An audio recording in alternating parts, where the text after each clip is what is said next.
This is a question directed to all candidates.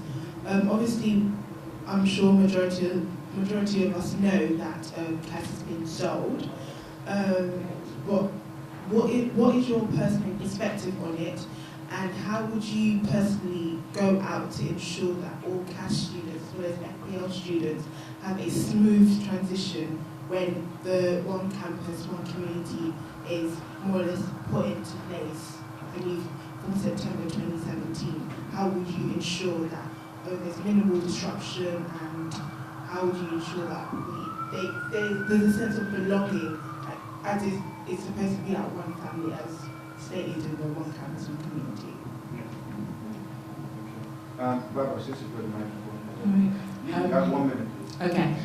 It's no secret that obviously from the beginning I was very opposed to one campus because a dodgy survey was used to support it, and when some of us might be in the minority disagree with this, the university just dug its heels in and failed to really actually connect to students on the level and be honest about it. I mean, the CAS building has been sold, which I occupied with Lisa 5 times.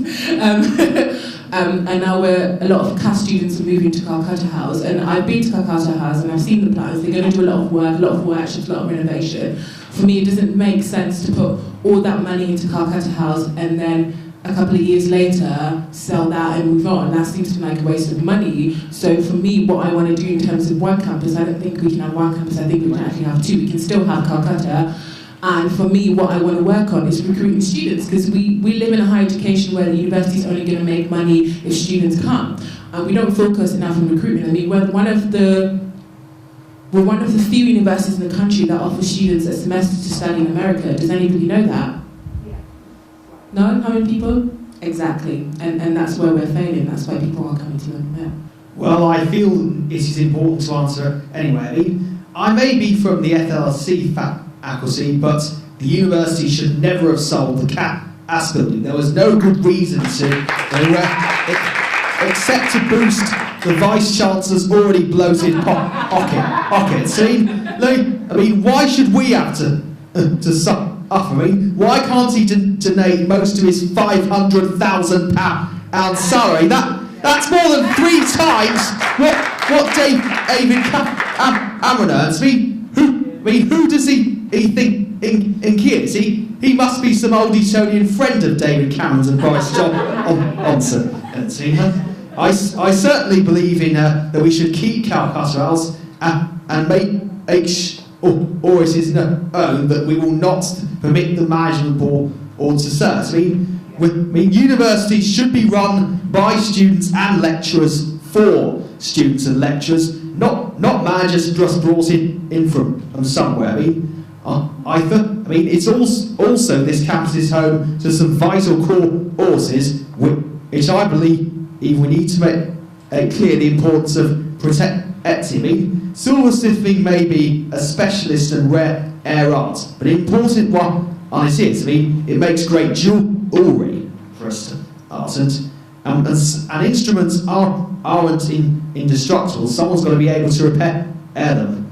I believe this needs to be made clear to all universities who think closing their arts campus is just some expedient financial decision.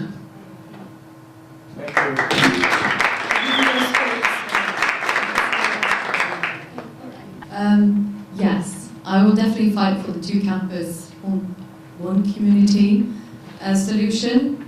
But if there's no possibility whatsoever, obviously I want to try and communicate as closely as I can with the other faculties representatives and the SU to make things ready for the students coming in, and obviously giving them the right information to reassure them that this is going to be okay.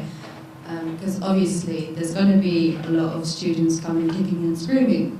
It's not a happy thing. It's kind of like a divorce in a way, and it's always the kids that suffer. So yeah, it's not going to be a good thing. We're not very happy, but it's not in our hands, at least not completely. So the 2 campus, one community, I think would be the best solution in this case. Thank you.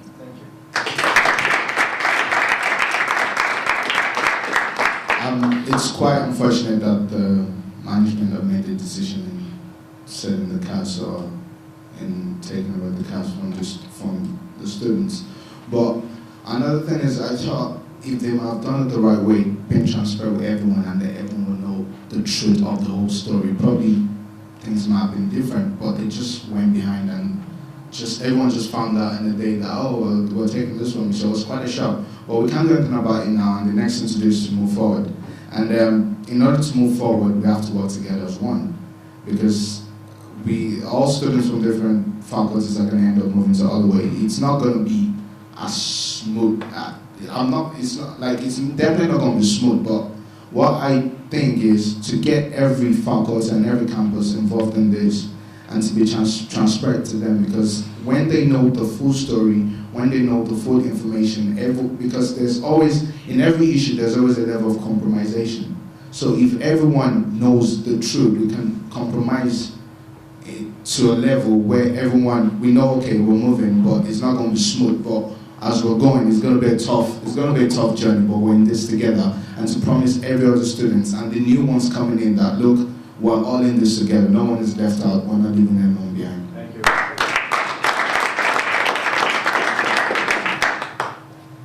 I just want to start off by saying that differences is a blessing. It's like the differences of colour in nature.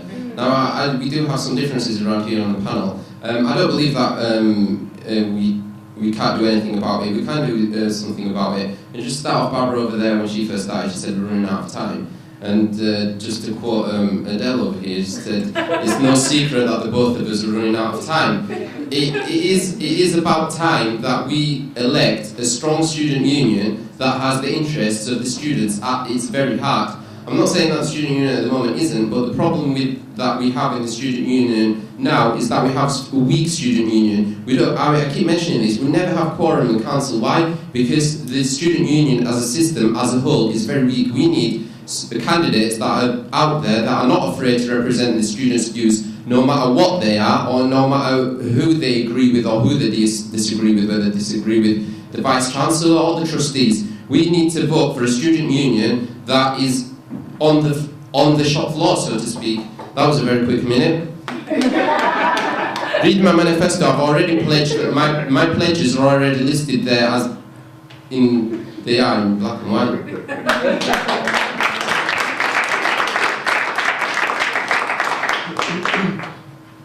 Thank you for your question.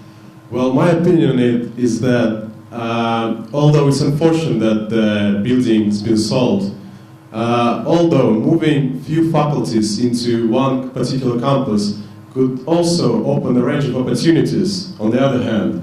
For instance,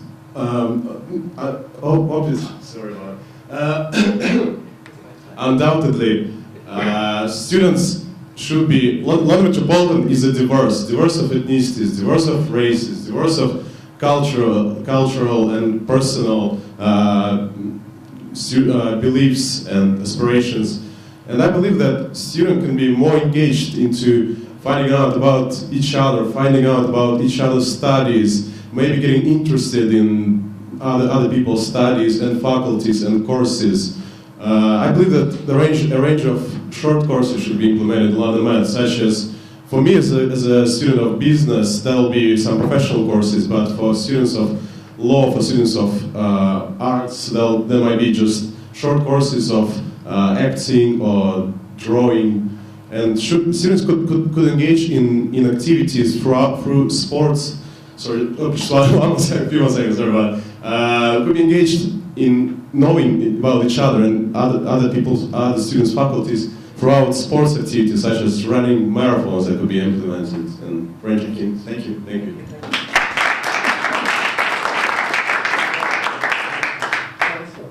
Alright, so my personal view, obviously, is that it's very sad and disappointing that they sold the CAS building. And what I personally think is that CAS is a strong family, from what I've seen so far. And that obviously the building is part of the history, but the CAS spirit will survive to that. And no one knows better what CAS students need than themselves. So if they believe, that two campuses is a better choice, alternative than one campus. So if that's their fight, it should be our fight as well. That's my point of view on it. Hi. My question is directed to Khaled. You just a moment ago you said that you think there are a lot of weaknesses currently in the student union. So my experience so far, I think that the student union actually has quite a lot of good things already going. And I think actually that the weakness is more that the students need more of an engagement. True. To be encouraged more to engage in what's there, because I'm quite familiar already with the sabbatical offices that are already there, and I think they offer quite a lot. So my question would be, what are the weaknesses that you're seeing within the student union, and how do you plan to actually turn them into a strength? You like hit the nail right there on that point. You just mentioned student engagement. That's where the problem actually lies. If we can grasp that problem, but we can't blame this problem on the students. If we create a culture in the university where there is a strong community among students, there is strong engagement in the student body, that will enhance the student union's experience, the students' experience, and in turn, that will enhance the students' union's position as a strong student union because it has the backing of all its members, because all its members are strong and active. We can tackle that through engagement. How can we tackle student engagement and enhance that? By having more activities throughout the campuses, throughout the year. It's so good having a peak at the beginning, Freshers' Fair, and then everything dies off and no one forgets about it. Remember the January starters a bit by giving them a small Freshers' Fair, and then that's it. We don't have anything else for the rest of the year. We should have activities, and I placed that in my manifesto that we're going to have more activities, more societies, and more sports across all campuses throughout the year.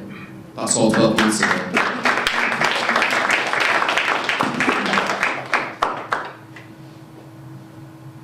I want to know, how do you plan to make the students' moments more inclusive?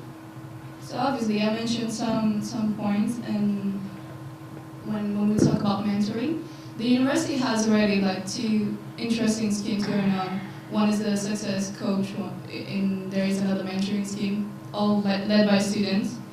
And I've been a success coach, and what I would say is that it's a very general training that they give us, and then just leave us alone, and you do whatever you have to do.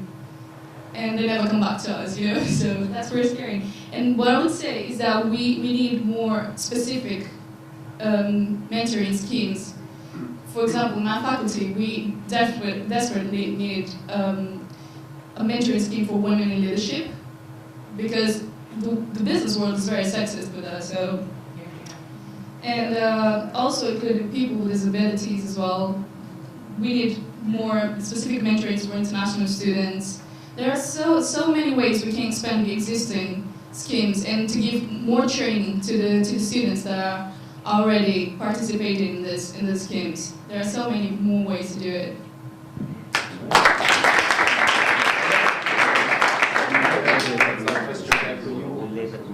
Regarding mentoring schemes. I just wanted to add regarding mentoring schemes and these kind of things. Excuse me, are you answering the question? Well, I just wanted to add regarding mentoring schemes and possibility. Personally, me, as I mentioned before, I'm a student of business, international banking, finance, and compliance, and all my background is my college degree is economics and banking. My bachelor's degree is financial management. And I have a few years of relevant experience working in banking, starting from the very bottom, starting from the position in retail banking, and work my way through to my recent place of work was a position in the top 10 world's investment bank. So, as an officer of Faculty of Business and Law, I would like to share my experience with the students, and I would want to engage students. I would like to help students build their CVs in a certain way that they would have more opportunities to get a job and go out there, because I've been out there, I know how it is. I know how it is stressful to get to the interview, to talk to the person, to the executive managers of departments in the top world's companies. And I would like to help students throughout these kind of activities and help them and engage them in this. Thank you. At the moment, currently at this university, over half of the students are women, okay, and they are underrepresented, and the further up you go in management at this institution, the more male it gets. Okay, now, there are issues around women's participation, there are issues around BME attainment at the moment, there are issues around accessibility for students with disabilities, I'm sure you all know that. Now, my question is regarding all three. What are you going to do to ensure that these students are acknowledged? How are you going to make sure that women are participating in the activities happening in this institution and making sure that they continue to do better in life? A lot of them are mothers. How are you going to engage with those particular students? We have a lot of them here. So how are you going to make sure that they are involved? Are you going to make the Women's Forum continue? Are you going to ensure that these things are in place so that these students know where they can go to speak to it, and how are you going to do that? Yeah, so, I mean, that was one of my biggest campaign, I'd probably say, in the last 2 years, was to get more women involved, because, like I said, I've been involved in a lot of things, and I don't see a lot of people that look like me, and a lot of people that look like me come to this uni, right? So, my biggest campaign last year was having a women's officer, which obviously didn't really succeed, but the concession I got is I wrote the motion that then got funded from the student union to start the Women's Forum with Nicole's help.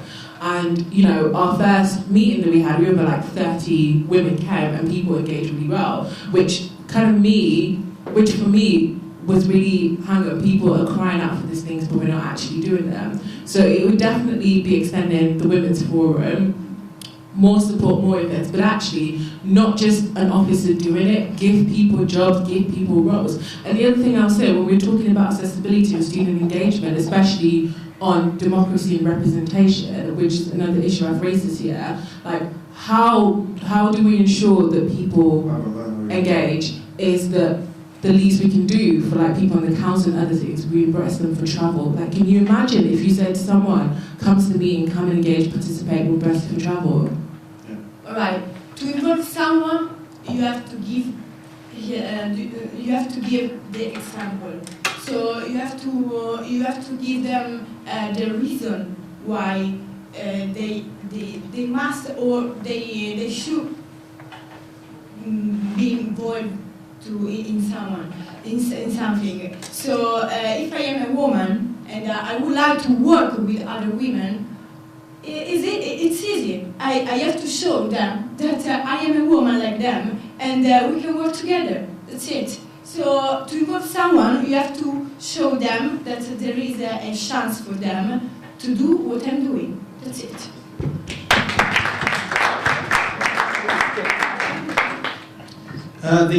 These structural problems, universities internally and externally, are a key reason why women, be black and ethnic, minority, say LGBT people are not represented up in management. Universities, generally speaking, are currently run like big businesses, even though they're not, and undemocratically and with no real accountability for those at the top. I mean, only 3 universities I know of elect their chancellors: Oxford, Cambridge, and London. I believe that all universities should be required to elect their vice-chancellor, and that management boards should only consist of lecturers who actually know what they're doing, who actually teach here, and who are actually more representative of us. But I mean,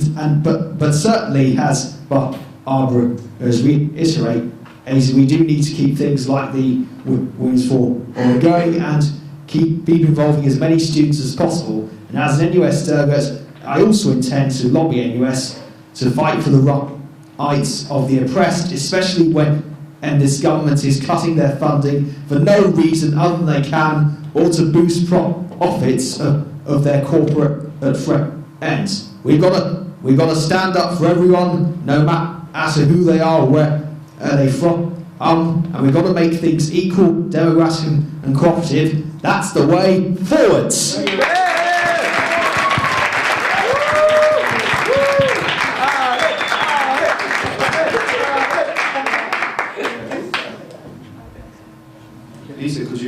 you answer the question?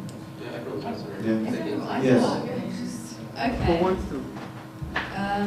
Well, I know for the history of CAS, there used to be a feminist group at CAS, which seemed to work really good. I was told by one of the tutors. But yeah, I feel that women at CAS is really represented and represented quite good. So I don't really know. I haven't faced this problem just yet. But I definitely agree that there should be tutors that represent us and not people with business class kind of. Yeah. Everyone, including the men.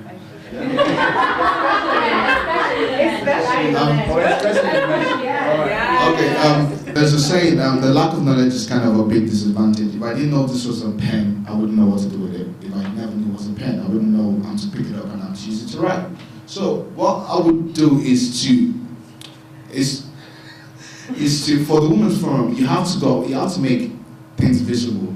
Like you can't just sit in your office and send emails to students trying to advertise something. You have to make it visible for students. You have to go out there, get a group of people to go out there to speak to people, because there's this thing about life. If I've never met you and we're just talking via text, but then the day I get to meet you one-on-one, face-to-face, our conversation goes up to another level, because I just don't know of you anymore, but now I've got to know you personally. So if you're out there with people and you're making these campaigns visible, you're making these promotions visible, they'll get involved, because they're not blind. They choose not to get involved, that's their choice, but you're doing your thing by going out there to make these things visible, to inform them about things, to make them knowledgeable about what's going on. So it's left up to them to say, okay, I want to join this, I want to promote this, and I want to. Thank you. Just before, when you were actually asking your question, Nicole, I actually wrote Women's Forum here in a little note. I mean, I know we should thank you and Barbara for initiating this forum last year. I remember in the student council when it was going through. But through the reports that come to the student council, I didn't see much activity from the Women's Forum this year as much as I saw last year, as much as I would have liked to see. Now, my friend here is probably taking a few of my ideas of getting student engagement. That's the problem, that's the core problem that we face in this university. If we can get half of our students involved, more than half, if we can get all our women involved, we can get them engaged, and we can provide them with better futures. We can provide them with certain skills that they would probably may not have had access to through leadership programs, etc. And one of my pledges was actually to bring back part-time job roles in the student union, so we can tackle these problems of people not knowing of the Students' Forum, people not engaging in the Women's Forum, because they do not know that it exists. Thank you.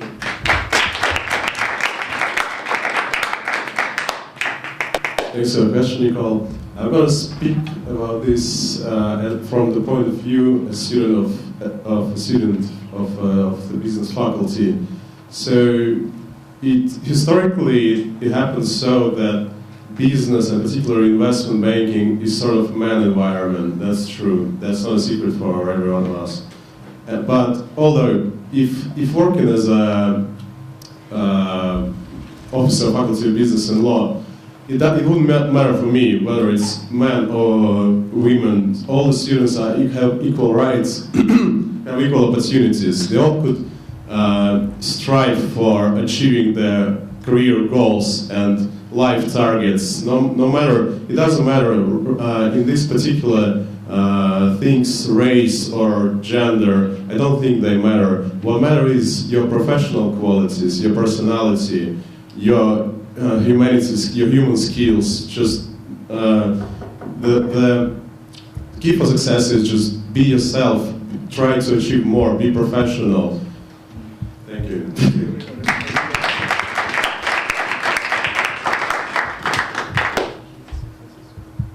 So obviously I agree with everything that's been said so far. And I didn't know the Women's Forum actually existed. Sorry. I didn't know the Women's Forum actually existed, but I think that's a very good idea, and you should publicize that more. And I'm going to make a college move here now, and I'm going to quote Queen Bee. Women are smart enough to make millions and strong enough to bear children. So we just gotta give them the chance. Also, 1 second. Also, I want to say that being a feminist is not about just women, and that this forum should be open as well to men, and they should be publicized to men as well, so they have to learn.